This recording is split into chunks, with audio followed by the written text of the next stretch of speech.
الحمدللہ رب العالمین الصلاۃ والسلام علی سید الانبیاء والمرسلین اما بعد۔ معراج مصطفیٰ، معراج سے کیا مراد ہے؟ آئیے اس کے بارے میں کچھ سنتے ہیں۔ تاجدار رسالت شہنشاہ نبوت صلی اللہ تعالیٰ علیہ وآلہ وسلم کو اللہ تعالیٰ نے مکہ مکرمہ سے بیت المقدس تک، پھر وہاں سے 7ویں آسمان تک، پھر عرش کرسی تک، اور وہاں سے پھر جنت دوزخ سب کی جو سیر کروائی ہے رات کے تھوڑے سے حصے میں، جہاں تک اللہ تعالیٰ کو منظور تھا۔ تو اس رات کے مختصر سے حصے میں جو اللہ تعالیٰ کے ساتھ سرکار دو عالم صلی اللہ علیہ وسلم کی قرب خاص حاصل ہوا، اللہ تعالیٰ نے جو سرکار دو عالم صلی اللہ علیہ وسلم سے کلام فرمایا، اس آسمانی سفر کو سفر معراج کہتے ہیں، اس کو معراج کہتے ہیں۔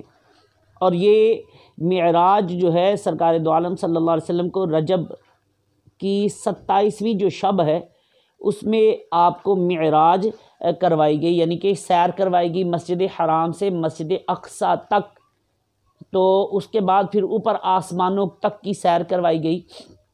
اس کا قرآن پاک میں اگر آپ 15واں پارہ جو ہے اس کو اوپن کرتے ہیں، 15ویں پارے کی پہلی آیت مبارکہ میں اللہ تعالیٰ ارشاد فرماتا ہے، بسم اللہ الرحمن الرحیم، سبحان الذی اسری بعبدہ لیلا من المسجد الحرام الی المسجد الاقصی الذی بارکنا حولہ لنریہ من آیاتنا انہ هو السمیع البصیر۔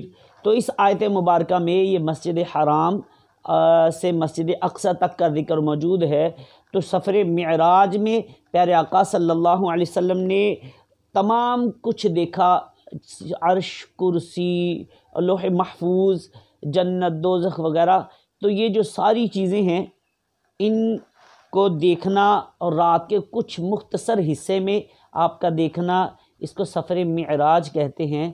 اور یہ سفر معراج رجب المرجب کی 27ویں شب جو ہے یہ ہوئی، اور پیارے آقا صلی اللہ علیہ وسلم کو اللہ تعالیٰ نے اپنے قرب خاص سے سرفراز فرمایا۔